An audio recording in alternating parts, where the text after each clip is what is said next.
हे hi all. सो आज हम देखेंगे what is API body. API body क्या होती है, वो कहाँ पे होती है, पोस्टमैन टूल के अंदर कौन से डेटा फॉर्मेट सपोर्ट करते हैं, वो आज हम सीखेंगे। सो एपीआई बॉडी होती क्या है। सो एपीआई बॉडी एक ऐसा पार्ट होता है एपीआई में जिसमें एक्चुअल डेटा होता है। सो एक्चुअल डेटा मतलब क्या होता है। एक कंसिडर करते हैं कॉलेज सोशल मीडिया ऐप का, जहाँ पे हमको नया स्टूडेंट क्रिएट करना है। तो नया स्टूडेंट क्रिएट करते टाइम हमारा एक्चुअल डेटा क्या हो सकता है।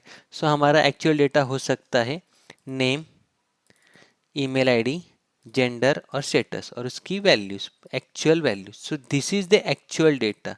जो भी हम रियल टाइम वैल्यू एंटर कर रहे हैं वो सारा डेटा क्या हो सकता है, एक्चुअल वैल्यू। ओके, कौन से फॉर्मेट सपोर्ट करते हैं हम बॉडी में। बॉडी में हम मल्टीपल डेटा फॉर्मेट सपोर्ट करते हैं। वन है Jason, second is XML, third is HTML, fourth is JavaScript और इवन प्लेन टेक्स्ट। बॉडी दो टाइप की होती है, एक होती है रिक्वेस्ट बॉडी और सेकेंड होती है रिस्पॉन्स बॉडी। रिक्वेस्ट बॉडी कब यूज करते हैं, जब हमें कोई भी डेटा क्लाइंट से सर्वर को भेजना होता है, तो उस केस में हम यूज करते हैं रिक्वेस्ट बॉडी। तो क्रिएट यूजर करते टाइम हम क्या करते हैं, वेब एप्लीकेशन में सारा डेटा एंटर कर रहे हैं और सबमिट पे क्लिक कर रहे हैं। उसके बाद क्या होता है, वो सारा डेटा कहाँ पे जाता है, सर्वर के ऊपर, तो उसे कहते हैं रिक्वेस्ट बॉडी। रिक्वेस्ट बॉडी कौन से मेथड को सपोर्ट करती है, पोस्ट को, पुट को और पैच को। सेकेंड है एपीआई का रिस्पॉन्स बॉडी। जो भी डेटा हमें सर्वर से क्लाइंट को आ रहा है उसे कहते हैं रिस्पॉन्स बॉडी। तो रिस्पॉन्स बॉडी में कौन से मेथड सपोर्ट करते हैं, एक है गेट मेथड, एक है पुट मेथड, एक है पोस्ट मेथड और एक है patch method. Let's see postman tool में कहाँ पे हमें ये चीज दिखती है। तो हम फर्स्ट जाएंगे हमारे पोस्टमैन टूल के अंदर। सपोज हमारे पास बॉडी का फॉर्मेट ही नहीं, कि मुझे कैसे पता चलेगा कि बॉडी कैसी दिखती है हमारी। तो हम आइदर गेट रिक्वेस्ट से यूज कर सकते हैं और एपीआई डॉक्यूमेंटेशन के थ्रू चेक कर सकते हैं। तो गेट रिक्वेस्ट से कैसे करते हैं, तो गेट रिक्वेस्ट में हमें सिर्फ क्या करना है, रिक्वेस्ट भेजना है कोई भी गेट रिक्वेस्ट का। तो उस केस में हमें क्या आता है, लिस्ट ऑफ स्टूडेंट्स का डेटा, कि डेटा फॉर्मेट कैसे सपोर्ट करता है। तो ये एक स्टूडेंट है, ये सेकेंड स्टूडेंट है, ऐसे मल्टीपल स्टूडेंट है। तो हम क्या करेंगे, कोई भी एक स्टूडेंट का डेटा कॉपी करेंगे और यहाँ पे बॉडी में पेस्ट करेंगे। नेक्स्ट है जनरली आईडी जो होती है वो वेब सर्वर असाइन करती है या क्रिएट करती है जब कोई भी रिक्वेस्ट भेजते हैं।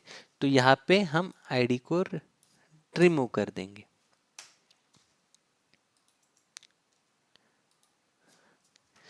This is the request body. ये रिक्वेस्ट बॉडी का फॉर्मेट है जहाँ पे हमें नेम है, ईमेल आईडी है, जेंडर है और स्टेटस है।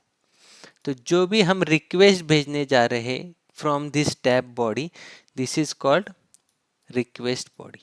तो इसे रिक्वेस्ट बॉडी कहते हैं, जो भी हम बॉडी टैब के थ्रू भेजते हैं वो। तो अभी यहाँ पे हम क्या करते हैं कि एक नया नाम ऐड करते हैं, कुछ भी, केतन टेस्टिंग, और कुछ यूनिक ईमेल आईडी देते हैं, टेस्ट केतन मोबाइल।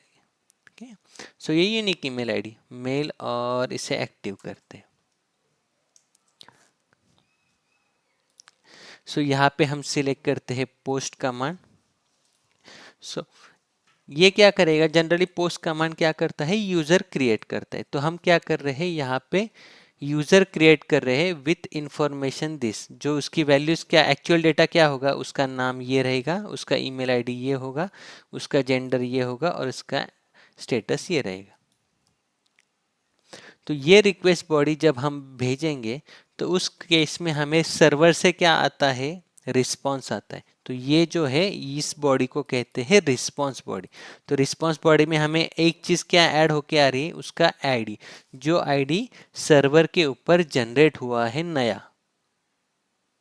ओके, तो यहाँ पे क्या हुआ है, जो भी रिक्वेस्ट डेटा है जो ये है, ये हम सर्वर को भेज रहे, और ये जो चीज है ये हमें सर्वर से रिसीव हो रही। जो रिक्वेस्ट बॉडी कौन से फॉर्मेट में सपोर्ट करते हैं? रिक्वेस्ट बॉडी सपोर्ट करती है पोस्ट पुट पैच। और रिस्पॉन्स बॉडी कौन से फॉर्म मेथड्स को सपोर्ट करती है? गेट, पोस्ट, पुट और patch. So this is it from this video. Thank you.